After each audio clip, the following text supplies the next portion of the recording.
Nós estamos nessa noite, para a glória de Deus, no terceiro dia da campanha das 7 cartas do Apocalipse, as 7 cartas das revelações do Senhor Jesus.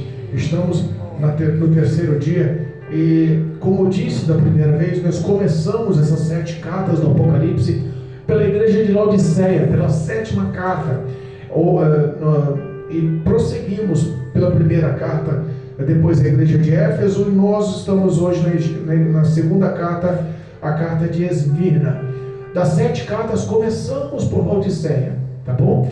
Porque os tempos representam Laodiceia como os tempos atuais, e quero eu terminar na 6ª carta, que é a carta de Filadélfia, uma carta de missões, na qual a vitória é plena. Deus colocou no meu coração para levarmos esse estudo, esse ensinamento, essa revelação dada por Deus, porque não vivemos dias bons, infelizmente, vivemos dias maus, mas nada saiu do controle de Deus, nada saiu da vontade do querer, do comando do Todo-Poderoso Deus. Mas Ele nos abre os olhos através das suas palavras, abre o entendimento através das suas palavras, e coisa boa é ter as palavras do Senhor cravadas, marcadas, escritas em nosso coração, praticadas diariamente por nossas vidas, porque assim nós lutamos e ganhamos do pecado, como Cristo de exemplo de vida nos fez. Amém? Deus é bom. Apocalipse capítulo 2, versículo 8, segunda carta à igreja de Esmirna, em Esmirna. Apocalipse capítulo 2, versículo 8 em diante. Se vocês tiverem a possibilidade, a probabilidade de estar nos acompanhando na leitura da palavra, faça, em nome de Jesus. Apocalipse é o último livro, o livro das revelações, escrito pelo apóstolo, pelo discípulo João, seguidor de Cristo, amigo pessoal de Cristo. Você escreveu essas 7 cartas em todo o livro da revelação, através das falas do próprio Senhor Jesus, em um arrebatamento de espírito, quando ele estava preso em uma ilha chamada Patmos, uma ilha como um grande presídio, adicionada somente aos piores delinquentes da época. João foi parar lá como sendo um dos piores, por anunciar e defender o testemunho de Cristo sobre a face da terra. Amém? Deus é bom, e nós temos algo a ensinar e algo a aprender. A Bíblia é um conjunto de acertos e erros para a vida do homem, como lições de que muitos acertaram e lições de que muitos erraram, para que nós possamos entender o que podemos fazer de certo e o que podemos abandonar de errado, para sermos pessoas melhores, representantes da luz desse Evangelho sobre a face da terra. Amém? Versículo 8 do capítulo 2 do livro de Apocalipse, segunda carta à igreja em Esmirna. Versículo 8 diz: E ao anjo da igreja que está em Esmirna, escreve: Isso diz o primeiro e o último, que foi morto e reviveu. Eu sei as tuas obras, e tribulações, e pobreza, mas tu és rico, e a blasfêmia dos que se dizem judeus e o não são, mas são as sinagogas de Satanás. Não temas as coisas que hás de padecer, pois eis que o diabo lançará alguns de vós na prisão, para que sejais tentados, e tereis tribulação de 10 dias.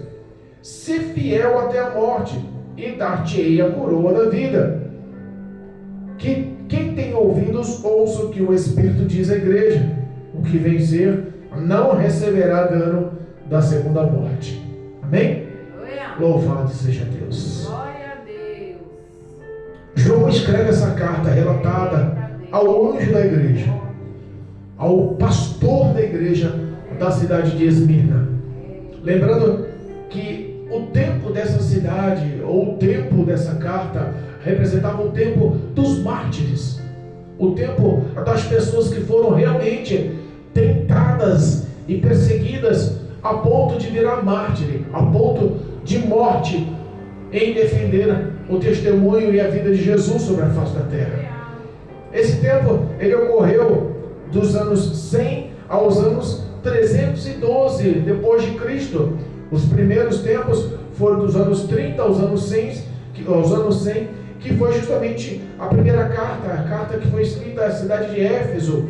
Foi o tempo apostólico ainda, quando os apóstolos de Cristo, seguidores de Cristo, instituiu e cresceu o evangelho sobre a face da terra. Mas esse tempo já se tornou o segundo, o tempo dos mártires, onde a perseguição se tornou muito mais rígida, muito mais difícil. Dos anos 100 aos anos 312 foi os anos onde houveram extremas perseguições. Mas diz o versículo 8, primeiro da leitura oficial: e ao anjo da igreja que está em Esmirna escreve: isso diz o primeiro e o último, o que foi morto e reviveu. A palavra nos ensina que Deus, Ele sempre se expressa ou se relaciona com o povo da cidade, com a igreja e com o pastor daquela cidade, de uma forma que eles entendam. Eles estavam vivendo situações críticas, e Deus mostra-se para eles como o primeiro e o último, como aquele que entende e conhece, como aquele que já viveu, já morreu e também ressuscitou e entende as dores, as perseguições, as tribulações sobre a carne, sobre a história, sobre a vida de cada um deles. Deus se apresenta, Jesus se apresenta para o pastor da igreja, ele se apresenta ao anjo da igreja. Lembrando que quando João foi levado em espírito na presença do Senhor Jesus, ele se apresentou a João. João viu Jesus de uma forma gloriosa, num corpo glorioso, de uma forma deslumbrante, e ele viu o Senhor em meio a candelabros, e em sua mão direita estavam 7 estrelas. É por isso que o Senhor diz que conhece as obras de cada uma das igrejas, conhece as obras de cada um dos seus.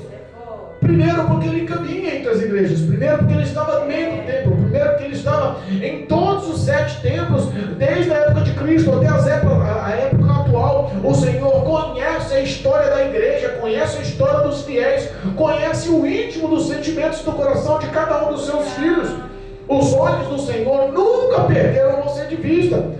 Não importa a situação que você viva, entenda, existe alguém que vela por você, que conhece você, que guarda você, que protege você, que tem sonhos e planos para você. Quando o Senhor escreveu essa carta e se apresentou: olha, eu sou o primeiro e o último, eu entendo o que estou falando, eu não estou me apresentando sem base, eu sou aquele que morreu e também reviveu, o Todo-Poderoso, que já experimentou do que vou lhe apresentar, do que vou lhe falar. Eis que eu conheço as tuas obras. Naquela ocasião, naquela cidade de Esmirna, a cidade de Esmirna era uma cidade famosa, era uma cidade rica, era uma cidade conhecida, não era uma cidade pequena, era uma cidade de grande porte.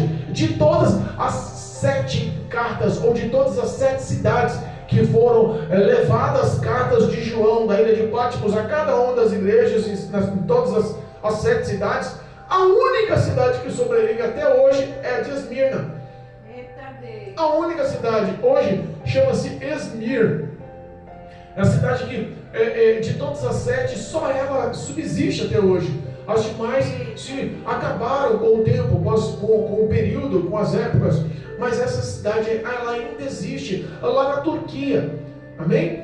Essa cidade, ela foi olhada e bem vista aos olhos do Senhor pelo testemunho dos fiéis da igreja daquela época. Aquela cidade, ela era rica, ela era bem conhecida, ela tinha um grande comércio sobre mirra. Era uma plantação que eles faziam, ao qual eles tiravam perfumes caríssimos. Quando a gente fala em mirra, era um perfume, a plantação de mirra era onde se fazia perfumes raros e caros, que só as pessoas de grande poder aquisitivo poderiam comprar. Lembra quando aquela mulher pecadora entrou na casa do fariseu e debruçou mirra aos pés de Jesus e secou-lhes com os cabelos, chorando? Aquilo ali era um frasquinho daquele perfume, poderia se vender por muito dinheiro. Um frasquinho daquele perfume era compatível a 1 ano de trabalho braçal. Então eram perfumes caros, e aquela cidade era conhecida também por toda a sua infraestrutura meia estrutura comercial. Era uma cidade bonita, alocada num ponto alto e de frente a um grande porto. Aquela cidade era uma cidade almejada, onde ricos e poderosos viviam, onde homens que influenciavam o Império Romano viviam, onde todos os moradores da cidade eram os mais fiéis e obedientes, eram os mais submissos ao Império Romano. Então a igreja, ela localizava-se no centro de uma cidade onde todos eram fiéis ao Império Romano, submissos e obedientes ao Império Romano, todos eram ricos e apossados. Era uma cidade famosa, onde tinha um grande número do poder de Roma atuante, e ela passou a ser perseguida. Eita Deus! Ela passou a ser perseguida de uma forma intensa. Quando a gente fala em perseguição, o que você pensa sobre perseguição? O que você entende de perseguição? Eu lembrei de Paulo, e fui lá em 2 Timóteo, capítulo 3, eu fui lá e tentar lembrar ou reviver um pouquinho do que era a vida de Paulo. Paulo poderia falar que sofreu perseguições.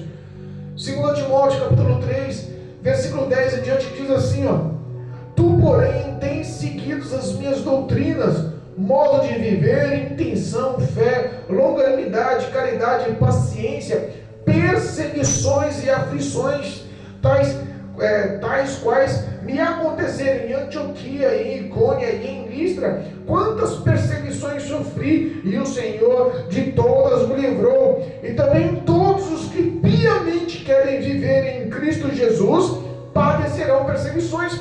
Paulo falava com ênfase, porque ele sabia o que era o sofrimento por amor de Cristo, o sofrimento pelo testemunho de Cristo, o sofrimento por apregoar a Cristo.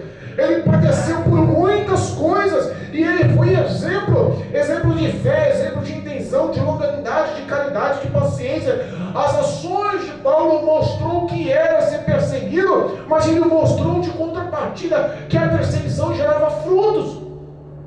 E ele expressa no versículo 12: todos quanto piamente, inteiramente, integralmente querem servir ao Senhor, querem andar com o Senhor, querem viver a vida em Cristo, padecerão perseguições.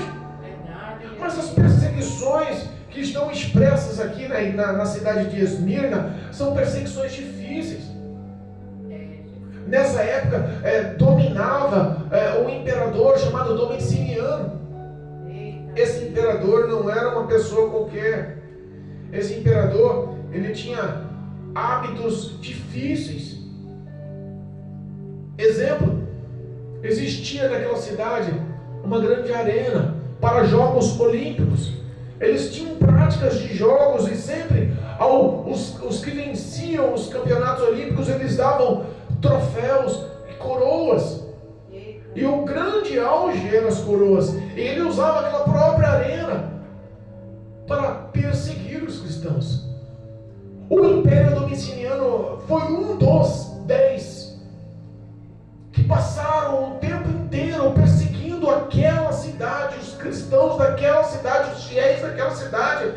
E a primeira ação de perseguição foi confiscar todos os bens daqueles que professavam Cristo como Senhor. Você é cristão, vou arrancar tudo que você tem. Você não vai ter mais os seus bens. Você não vai ter mais a sua profissão. Você não vai ter mais a sua casa. Você não vai ter mais o seu sustento. Você vai ser uma pessoa discriminada. Eles viviam pela graça do Senhor. Eles eram tidos como os piores, os mais mal vistos. Todos que andavam nobres pela cidade olhavam os cristãos como uma escória. A perseguição psicológica, a perseguição física, a perseguição era intensa contra os cristãos daquele lugar. Cristo falava que conhecia as obras. Repara que em todas as cartas, em todas as 7 cartas, ele não atribuiu nenhum tipo de correção contra a cidade de Esmirna e também de Filadélfia. As outras 5 cartas receberam negativas da parte do Senhor. Receberam elogios, mas também receberam negativas. E a única que só recebeu negativas, só recebeu correção, foi Filadélfia, que representa as igrejas atuais. Irmãos, nós não estamos falando de obras qualquer. O Senhor Jesus andava no meio da igreja, Ele conhecia a história daquela cidade, Ele conhecia o que era a tribulação e perseguição que eles passavam. O império romano arrancou, tirou, privou, levou os pertences materiais. Eles ficaram uma língua com todo tipo de necessidades. Aquele povo naquela igreja sentiu a dificuldade. As perseguições eram tão intensas que ele começou a notar o seguinte: como posso? Eu confisquei todos os bens deles. Eles mesmo sem estrutura, sem casa, sem moradia, sem emprego, com toda dificuldade, continuam sendo fiéis. Vou apertar a tribulação, vou apertar a perseguição. O império foi um império extremamente maligno, a ponto de iluminar o palácio dele, ou iluminar as arenas ou as ruas das cidades com corpos incendiados de cristãos. Amarravam-se cristãos em pontos estratégicos, nas praças, nas arenas e até mesmo no palácio, e eles atiravam fogo,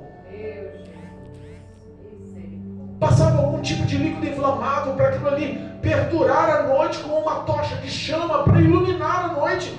Mas aquela tocha de chama não era uma matéria-prima qualquer, eram os cristãos. A perseguição contra eles foi intensa. Ele levava pessoas, homens, mulheres, crianças, idosos, qualquer um que se intitulasse cristão, e lançava-se nas arenas para ser devorados por hienas, por leopardos, por leões, por ursos.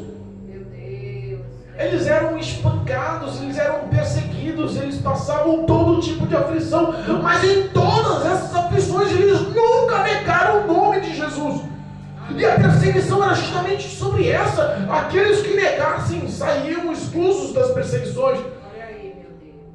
Mas não havia negação, não havia nenhum tipo de pessoa que voltasse atrás, porque todo aquele fiel que recebeu a presença do Espírito de Deus, que recebeu a cobertura do sangue do Cordeiro, que tem a presença do Espírito administrando a vida dele, que tenha novamente um novo coração transformado, liberto no nome do Senhor Jesus, jamais negaria o nome do Senhor. E eu fico imaginando, será que essa fé perdura até os dias atuais?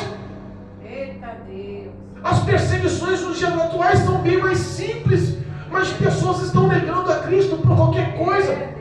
As pessoas estão negando a Cristo por valores, as pessoas estão negando a Cristo por palavras, por dinheiros, por negócios, por conquistas, por bens materiais, por prazeres materiais, por prazeres carnais.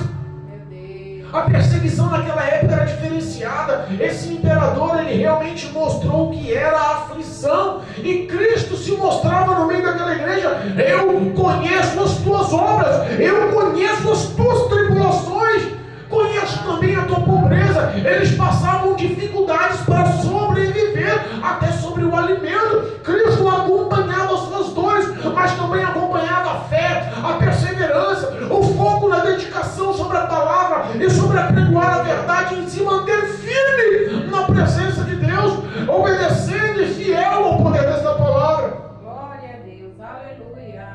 Cristo conhecia a mente e o coração, e eles se intitulavam pobres pelas necessidades e dificuldades que passavam. E Cristo falava: vocês podem se intitular pobres, pobre para o mundo, mas rico para o céu, pobre aos olhos dos homens, mas rico aos olhos de Deus. O Espírito de Deus mostrava a grandiosa graça, e as portas se abriam para que eles se mantessem vivos, porque Deus assim supria as necessidades. E é difícil demais viver tribulações e perseguições que só você e Deus sabem. Quando falamos em tribulações e perseguições, quantas vezes passamos dificuldades? Quantos pais de família hoje estão comendo arroz e glorificando o nome do Senhor Jesus por ter somente o arroz para comer? Verdade, meu Deus. E quantas pessoas ricas, soberbas, orgulhosas, estão comendo do bom e do melhor, gastando com coisas supérfluas para ostentar, até sobre o que comem e o que bebem, sem pensar em olhar ao próximo, sem praticar a caridade e o amor previsto pela palavra. Eita, meu Deus. Cristo acompanhava o presságio, acompanhava o dia a dia, a opressão, as dores de cada um dos seus filhos, mas acompanhava também a fidelidade daquela igreja, e aquela igreja tinha um líder, tinha um pastor que dava exemplo. O pastor daquela igreja era um pastor por nome Policarpo. Policarpo. Os grandes historiadores dizem que esse pastor ele foi um grande exemplo. O imperador Domiciano decidiu perseguir diretamente o pastor. É bíblico. Se o pastor cair, as ovelhas se dissipam. Pensou em derrubar com uma aflição direta o pastor daquela igreja. Abalou aquele pastor na arena, subjugou ele, tentando em todo tipo de aflições, com animais e feras da terra, com espancamentos e surras, e no final decidiu atirar fogo no seu corpo vivo, e no momento de estar sendo queimado vivo, as palavras daquele pastor serviram como mártir e impactos para todos que estavam ao lado. Eu servi ao meu Senhor por 86 anos da minha vida. Como posso eu blasfemar contra o meu rei, o meu Salvador que decidiu me amar? Não tenho eu o que falar. Passando necessidades e aflições, ele decidiu honrar ao Senhor até o momento da sua morte. Quantas pessoas estão desistindo no meio do caminho? E o Espírito de Deus sobre a vida dele o mantinha firme e fiel. Aquele pastor serviu de exemplo para todos da igreja. As perseguições eram constantes, as aflições, os choros, as dores. Eu imagino o quão difícil foi. E além de todo esse tipo de dificuldade, de necessidade, existiam também no meio daquela igreja homens que se diziam ser cristãos, judeus e não eram. Homens que se diziam ser cristãos, praticantes, obedientes da palavra, mas não eram. Eles só queriam seguir a lei, implantando todo tipo de discórdia, implantando todo tipo de palavras ociosas que tentassem desvincular. A palavra de referência que eu encontrei justamente para essas situações está lá em Apocalipse capítulo 21. Apocalipse capítulo 21, versículos 7 e 8. Repara que existe uma distinção.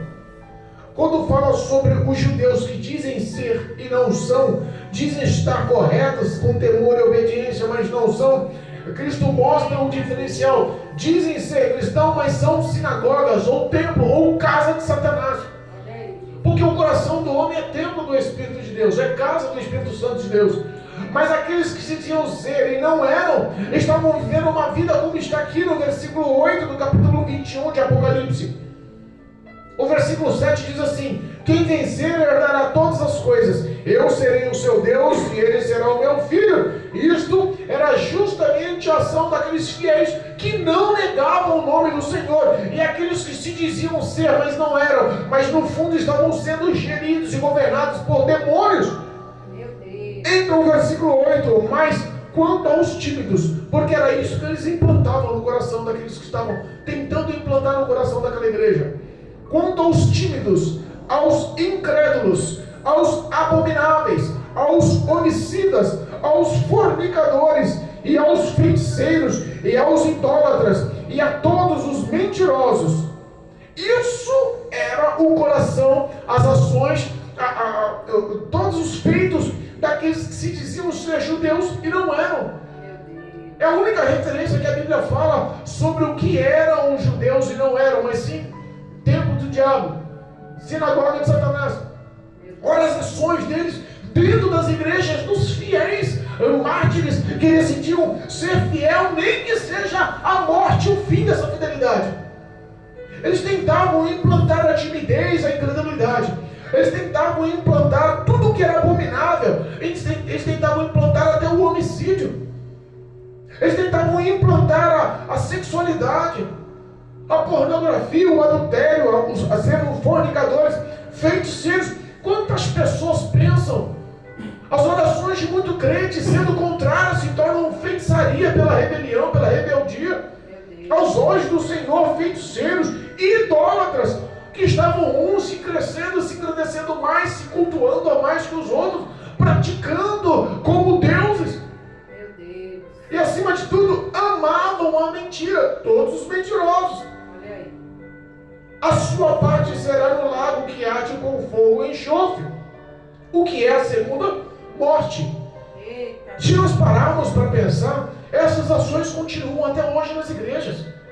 Isso daqui não é para o mundo. E quando Cristo fala sobre o novo céu e a nova terra, é para os que estão salvos, para os que estão na igreja, para os que estão lutando para perseverar até o fim.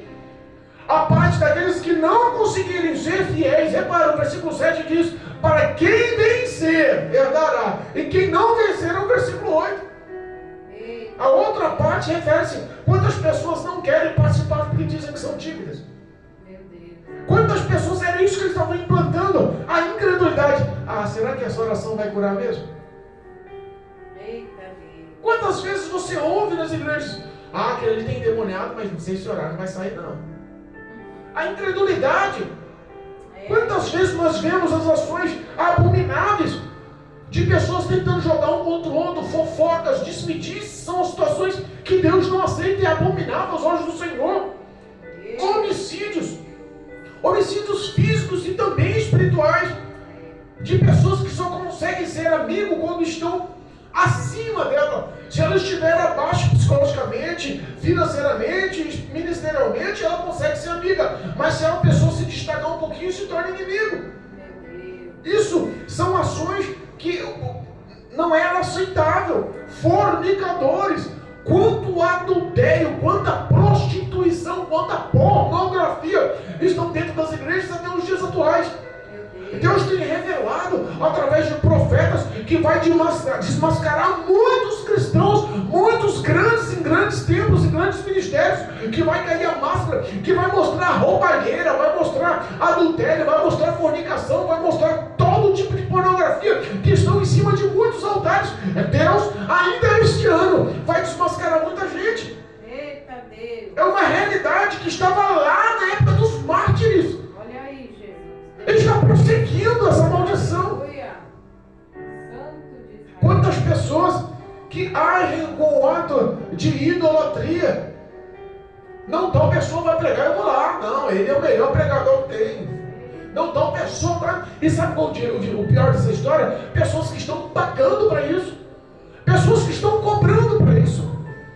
Desvinculou, desvirtuou a ação dos valores do poder da palavra. Eles estavam tentando, os que diziam ser cristãos e não eram, mas eram casa do diabo, dominados e aceitos por demônios. E acima de tudo, todos os que mentem. Eu vi uma frase assim, ó: seja íntegro, seja justo o suficiente para que, se as pessoas quiserem falar mal de você, minta. Porque o teu caráter é visto e é aprovado pelo Deus Todo-Poderoso, porque Deus sabe as aflições, tribulações e perseguições, o sofrimento dos fiéis. Ah, sim, tribulação e choro. Se alguém está pregando o evangelho fácil para você aí, de conquista, de chave na mão, de vitória, de bênção, cuidado. Não é o evangelho que Jesus anunciou, não é o evangelho que está nessa palavra. Glória a Deus.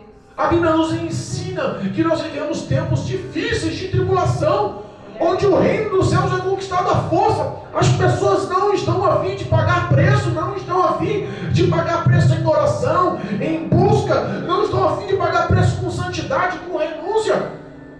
Esses são dentro da igreja, dentro dos templos, pessoas endemoniadas que se intitulam cristãos, que se intitulam homens e mulheres de respeitos e valorizados aos olhos de tantos, mas vivendo uma capa, uma hipocrisia, a qual Deus vai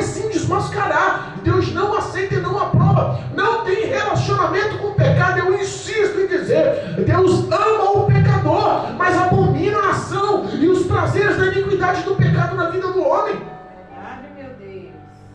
Aleluia. Jesus estava olhando as ações, conhecia o pensamento, sabia, não dá para você tentar enganar. Se existe alguém pensando que pode enganar o Senhor, cuidado. As perseguições continuavam. O versículo 10 do capítulo 2 de Apocalipse diz assim, o próprio Senhor falando: não temas nas coisas que há de padecer. Ele fez o que? Ele confirmou, ele não colocou dúvida. Há de padecer. Não temas, porque as situações vão ficar pior. Vocês vão padecer. Não é ter vitória, é padecer, é denegrir, é perder. Meu Deus. E nós não estamos falando de uma igreja infiel. Nós estamos falando de uma igreja fiel, com boas ações, aprovadas pelos olhos de Deus, que não teve nenhuma crítica, nenhum tipo de correção, nenhum tipo de recriminação o Senhor passou. Foi para as pessoas que estavam sofrendo as perseguições, pobreza, tribulações, sendo fiéis, sabendo que a blasfêmia daqueles que estavam sendo guiados por demônios não afligiu o íntimo da sua fé, da sua conduta, e mesmo assim Deus fala para as pessoas fiéis e obedientes: vocês vão padecer. Eita, papai. Não temas, mas vocês vão padecer. Esse não temas quer dizer: eu sou contigo, não se preocupe, eu vou estar lá no momento da dor. Não temas as coisas que há de padecer. Eis que o diabo lançará alguns de vós na prisão. Esse algum de vós foram centenas de milhares. Esse algum de vós durou mais de 200 anos. Esse algum de vós levou gerações. Esse algum de vós levou a decadência. Pessoas que foram apertadas até o limite. Tem um testemunho de um menino de 9 anos. Eu já contei esse testemunho, eu vou repetir. Deus colocaram no meu coração novamente. Um testemunho de um menino de 9 anos que foi alcançado pela... Eu sinto a presença de Deus, oh glória. Foi alcançado pela presença de Deus, foi salvo na presença de Jesus Cristo, na cidade onde o comunismo impera, onde eles cultuam a morte, no México. E os mexicanos não aceitam a perseguição aos cristãos, não só no México, mas em todo o mundo. Eu vi uma nova estatística que 20 cristãos são mortos diariamente por serem cristãos. 7.800 pessoas são mortas anualmente só por serem cristãos. Vai negar Cristo ou vai morrer? Você conseguiria ser fiel ao limite da sua morte? Porque quando você fala de si é uma coisa, e quando fala também dos que você ama, foi o que aconteceu. A criança foi alcançada pelo Evangelho. O Espírito de Deus repousou naquela criança, fez dele um homem, uma criança salva na pessoa de Jesus. E o homem que recebe a cobertura do sangue do Cordeiro, a presença do Espírito Santo, nunca mais é a mesma pessoa. Os pais, pai e mãe, denunciaram: meu filho ficou crente, meu filho virou cristão. E se eles não denunciassem, eles também seriam perseguidos e levados à morte. Impera o mal em algumas cidades no mundo, e nós não estamos falando de pouco, nós estamos falando de quase todo o mundo. Quase toda a Europa, o cristianismo está escasso. Os continentes sul-africanos estão quase extintos, estão se desviando, estão mudando os hábitos. O cristianismo no continente norte-americano está se esvaindo, as igrejas estão se acabando. Em nosso continente sul-americano, o nosso evangelho está corrompido. O diabo está atuando, demônios estão atuando nas igrejas. O cristianismo está passando uma das maiores tribulações sobre a face da terra.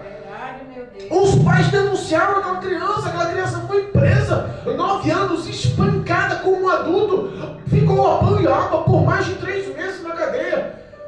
E no último momento eles falavam: todos tempo, nega Jesus que você volta para a tua casa, nega Jesus Cristo que você vai ver a sua vida, nega Jesus que você vai desfrutar o que o mundo te oferece, nega Jesus que você tem um futuro. E a criança não abriu mão da salvação, não abriu mão da presença do Espírito de Deus, não abriu mão do relacionamento, do nome escrito no livro da vida, mesmo que isso aparecesse. Em uma das torturas, amarraram aquela criança sobre uma mesa, espancaram aquela criança, retalharam com facas ponto de abrir e mostrar nervos, músculos e ossos dos pés da criança. E depois que aquela criança surrada, com os pés sangrando, com vários cortes profundos, levaram ela para o campo, obrigaram ela a cavar a própria sepultura. E o último estágio, os pais chegaram e falaram: filho, é a última oportunidade. O pai falou para o filho, a mãe falou para o filho, chorando: nega esse Jesus. Meu Deus. A criança olha para os pais: viva Jesus em minha vida. Glória a Deus. E Amém. glorifica o nome do Senhor. Qual será a tua fé se pegarem o teu filho na grande tribulação e falarem: nega Jesus ou eu mato ele? Meu Deus. Qual será a tua fé se depois de espancarem, deixarem anos presos a pão e água, padecendo de enfermidades, necessidades, e falarem: nega Jesus ou você morre? Meu Deus.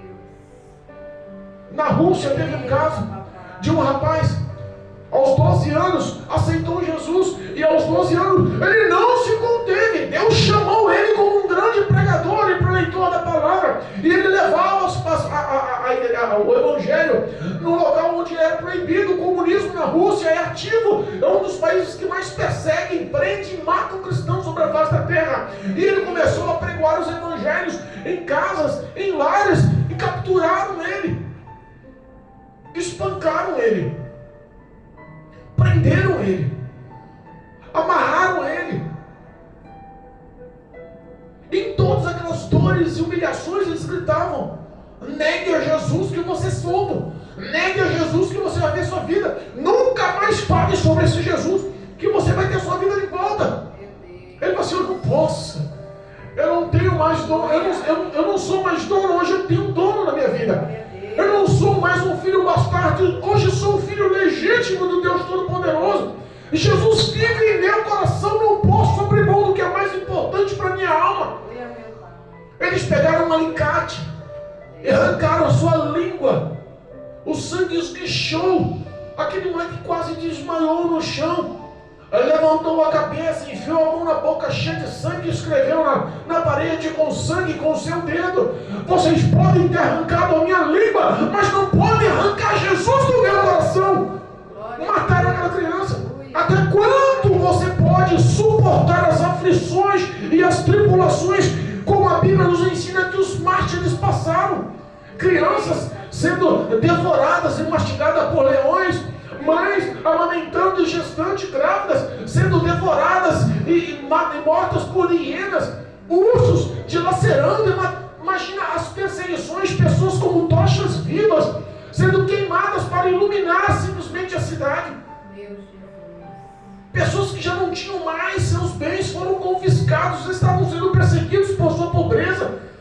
E mesmo assim, fiéis. O pastor Policarpo era um homem que deu exemplo para que o evangelho se expandesse por tua morte.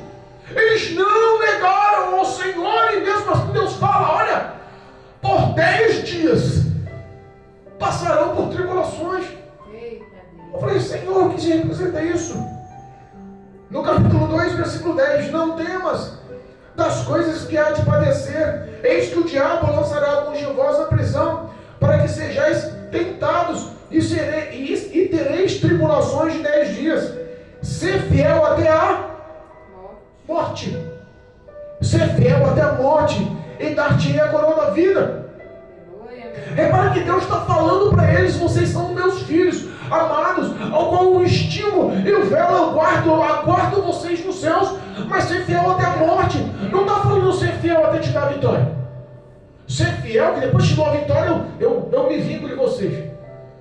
Ser fiel que depois eu vou pegar aqueles ali que estão te maltratando e vou botar eles na cama. Porque o evangelho que está sendo pregado hoje, um evangelho vingativo, um evangelho sem amor, um evangelho cheio de ira.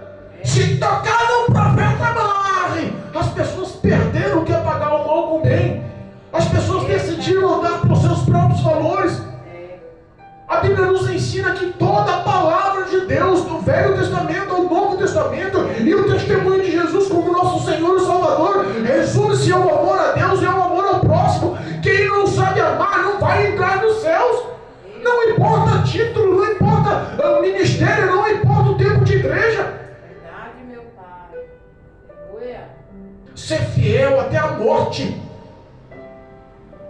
Eles decidiram lutar com tudo que tinham, com tudo que eram.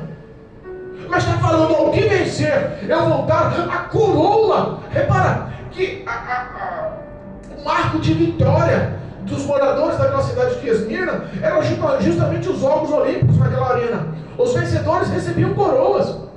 Jesus fez o diferencial. A coroa deles é corruptível. O ladrão pode roubar, o tempo pode estragar, mas o que eu tenho reservado para vocês é incorruptível, eterno, poderoso, glorioso, galardão, recompensa, vitória, salário. Deus Todo-Poderoso tinha falado: eu cuido, não se preocupa. Glória a Deus. As pessoas estão esquecendo o que representa a palavra fidelidade. Ser fiel não é só ser fiel enquanto você está bem. Tínhamos um grande número de pessoas aqui na igreja. Eu falei assim: o evangelho não vai se modelar ao pecado para agradar alguns, não vai. Se for pregar para mim e para minha esposa, eu vou continuar pregando a palavra genuína. Não dá para mudar o poder dessa palavra, porque aquele que recebe, conhece, entende e tem a presença do Espírito Santo, até a repreensão para ele é um ato de amor. Glória a Deus, é assim. Existe uma recompensa. Glória a Deus, aleluia. Versículo 11. Quem tem ouvidos, ouça o que o Espírito diz à igreja. Se eu fosse perguntar quantas pessoas têm ouvido ungido nos dias atuais, Eita Deus. se eu perguntasse numa igreja, para os cristãos no Brasil, para os cristãos em todo o planeta, em todos os continentes, em todos os países, o que você tem de ungido? Qual é o teu dom? O que Deus te agraciou? Garanto para você que muitos poucos diriam: eu tenho os ouvidos ungidos para ouvir o som da última trombeta. Eu tenho os ouvidos ungidos para ouvir a direção, a voz, o querer do meu Deus através do Espírito Santo. Olha aí, Jesus. Muitos diriam: não, eu tenho o dom de línguas. Ser cristão hoje, a representação do cristianismo hoje nessas igrejas corrompidas é o falar línguas estranhas. E eu falo que ser cristão hoje é aquele que consegue controlar a língua e não aquele que fala línguas estranhas. Glória a Deus. As pessoas perderam a sensibilidade porque perderam o relacionamento com Deus. Aquele que tem ouvidos, ouça o que o Espírito diz à igreja, e ao que vencer não receberá dano da segunda morte. Glória a Deus, aleluia. Sabe para quem foi reservada a segunda morte? A segunda morte não é para mim, não é para você. Verdade, meu Pai. A segunda morte não é minha, não é tua. Dói o coração da gente, mas existe uma verdade e ela tem que ser expressa. Apocalipse capítulo 20, versículo 14. Diz assim: e a morte e o inferno foram lançados no lago de fogo. Esta é a segunda morte. Meu Deus. O diabo e os seus anjos. O diabo e os seus anjos. 1/3 dos anjos que ele iludiu, manipulou nos céus e decidiram seguir. Olha aí. O lago de fogo, que é a segunda morte, foi direcionado para eles. Mas em contrapartida, o próximo versículo 15 diz assim, ó: e aquele que não foi achado escrito no livro da vida também foi lançado. Também vai experimentar, também vai ter parte, também vai ser condenado ao lago de fogo. E esta é a segunda morte. Mas aquele que, eu imagino a cena, os que estavam sendo queimados nas arenas, vivos, o fogo queimaria por algum tempo. A sua carne sentiria por algum tempo. Mas aqueles que estão vivendo longe dessa verdade, vai ter um fogo ardente. Fala-se de um lago de fogo e o que tem no lago? Água refrescante. Tem fogo. É um lago de fogo. Agora imagina, se a sua carne queima por um instante, vale a pena ser fiel do que ter a condenação e ter a sua carne queimando eternamente no lago de fogo. Existe recompensa para os filhos do Senhor. Existe uma recompensa porque a ação do Espírito de Deus é uma só. É acolher os que são fiéis. Todo aquele que vem a mim, de maneira alguma, olha só o detalhe, todo aquele que vem a mim, de maneira alguma, eu lançarei fora. Quando o próprio Jesus disse que vocês vão padecer por 10 dias, eu falei, Senhor, mas o que representa esses 10 dias? E fui pesquisar. Os 10 dias foram os 10 imperadores que reinaram do ano 100 ao ano 312. E o mais perverso desses foi justamente Domiciano, que decidiu perseguir o povo de Esmirna por tua fidelidade. Mesmo não tendo nada, não negavam a Cristo. Mesmo padecendo em tudo, não negavam a Cristo. Mesmo sendo levado às arenas, não negavam o Senhor. Mesmo vendo seus filhos, maridos e esposas sendo mortos à sua frente, não negavam o Senhor. Mesmo sendo queimados vivos, não negavam o Senhor. Em tudo glorificavam e bendiziam o nome do Senhor. Deus Todo-Poderoso. Esses 10, quando fala aqui, e tereis tribulações de 10 dias, mas ser fiel até a morte. Eu fui falar, rapaz, o que são esses 10 dias? Encontrei lá em Daniel capítulo 11, versículo 13, que esses 10 dias representam tempos ou anos. E fui entender o que representavam esses tempos ou anos, referente a essa tentação ou tribulação que Jesus estava anunciando que passaria. E eram justamente todos esses imperadores que reinaram: Nero, Domiciano, Trajano, Marco Aurélio, Severo, Maximino, Décio, Valeriano, Aureliano e Diocleciano. Meu Deus. Diocleciano. Eu fico pensando, Eita, Jesus avisa. às vezes nós não queremos passar humilhação, não queremos abrir o nosso coração para as nossas necessidades. Às vezes o nosso orgulho é tão intenso que a gente fala, não, vou passar só, Deus sabe, uma hora certa. E não consegue se abrir porque não consegue mostrar o íntimo do ser ao Senhor. Esse povo, em Apocalipse capítulo 5, foi acolhido nos céus. E estão embaixo do trono do Senhor. Aleluia, meu Deus. Esse povo é o que clama a pressa do arrebatamento da igreja. Eita, Jesus. Esse povo é o que clama ao Senhor Jesus. Apressa-te em buscar a igreja e acabar logo com os ímpios. Olha aí, meu Pai. É por isso que nem o Jesus sabe o dia. Somente o Pai. Verdade. E sabe por que existe um tempo adequado para todas as coisas? Para que aquele que foi escolhido, selecionado, amado, possa haver tempo de arrependimento. Porque Jesus veio para chamar o homem ao arrependimento. Deus é longânimo, amoroso, piedoso, bondoso, misericordioso. Não tem como comparar o amor de Deus. Aleluia. Mas tudo tem começo, meio e fim. Cristo pode voltar a arrebatar a sua igreja a qualquer minuto. A morte também pode chegar na sua vida a qualquer minuto. E o que o Cristo está dizendo nessa mensagem é que a história da vida daqueles mártires tem que servir de exemplo para mim e para a tua vida nos dias atuais. Aleluia, meu Deus. Nós temos que aprender a ser constantes. Verdade. Constantes em oração, constantes em consagração, constantes na meditação da palavra, constantes na caridade, constantes nos bons feitos. Jesus virá buscar um povo lavado e remido no sangue do Cordeiro, Verdade. que anda e convive com paz com todos.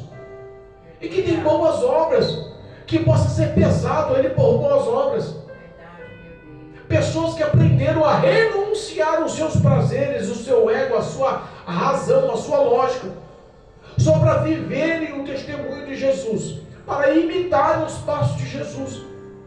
O cristianismo resume-se no amor ao próximo. E Cristo está dizendo que tem coroa. Vale a pena ser fiel. As pessoas inconstantes que vivem uma história hoje e amanhã já perdem as forças, estão continuando a ser vistas por Deus, e Cristo continua dando um prazo. O Senhor, Deus Todo-Poderoso, continua sendo amoroso e longânimo, mas entenda, cada um vai prestar conta de si.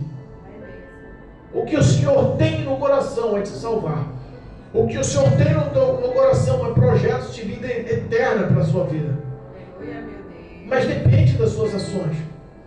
Não deixe o seu coração inflamar com o pecado e as suas ações denegrirem o nome do Senhor. Mas honre o Senhor com as suas falas, com as suas ações, com os seus sentimentos. Ser fiel até o fim. O Espírito de Deus te dará força. Pastor, você não sabe o que eu estou passando, mas eu conheço o Todo-Poderoso que me guardou e me livrou da condenação e da morte. Não merecia.